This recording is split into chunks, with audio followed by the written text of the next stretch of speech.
Sono Cesare Murzilli, Corporate Pastry Chef della Lungarno Collection. Oggi ci troviamo qui a Milano al Portrait e vi racconteremo la nostra esperienza con il gelato.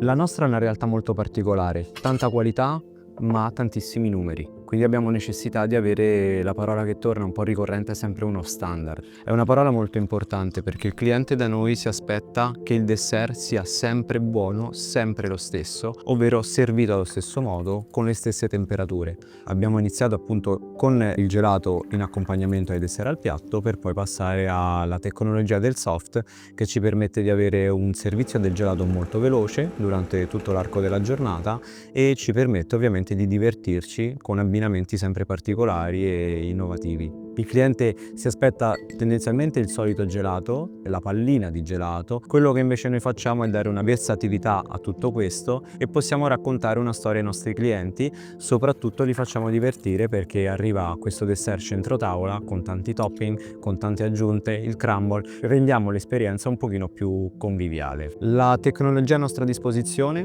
grazie alle macchine Carpigiani, ci permette di differenziare la produzione con lo stesso macchinario, ma soprattutto una cosa molto importante è la standardizzazione di alcuni prodotti. Attraverso le macchine che ho a disposizione, come ad esempio la Ready Chef, molte delle preparazioni che prima tendenzialmente facevo o su fornello o con il microonde e avevo comunque sempre un margine di errore, le ho portate all'interno della macchina con l'utilizzo della macchina Ready Chef.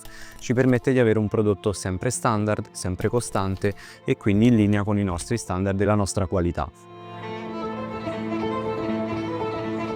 Abbiamo una clientela molto internazionale e questo ci permette di arrivare in stanza con dei prodotti che variano secondo la stagione, secondo i topping, secondo i crumble che andiamo a mettere.